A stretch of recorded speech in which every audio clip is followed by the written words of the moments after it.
മാരക മയക്കുമരുന്നായ MDMA-യുമായി രണ്ടുപേർ പിടിയിൽ.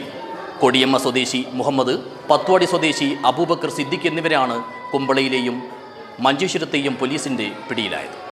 ബൈക്കിൽ കടത്തുകയായിരുന്ന 8.77 ഗ്രാം MDMA-യുമായാണ് ഉപ്പള പത്വാടി സ്വദേശിയായ അബൂബക്കർ സിദ്ദിഖ് മഞ്ചേശ്വരം പോലീസിന്റെ പിടിയിലായത്. SI ഉമേഷും സംഘവും രാത്രികാല പട്രോളിംഗ് നടത്തിവരുന്നതിനിടെ വെള്ളിയാഴ്ച പുലർച്ചെ മീഞ്ച കുളൂരിൽ വെച്ച് ഇയാൾ പിടിയിലാവുകയായിരുന്നു.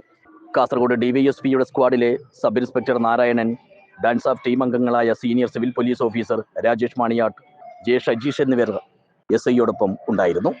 28-കാരനായ ഇയാൾക്ക് മറ്റേതെങ്കിലും കേസുമായി ബന്ധമുണ്ടോ എന്നതുൾപ്പെടെയുള്ള കാര്യങ്ങൾ പരിശോധിച്ചു വരികയാണ്.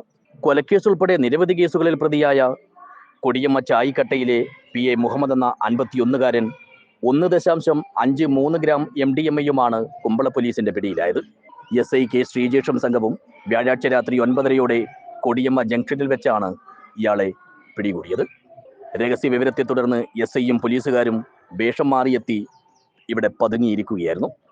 കാർ എത്തിയപ്പോൾ പോലീസ് സംഘം ചാടി വീണ് പ്രതിയെ വലയിലാക്കി.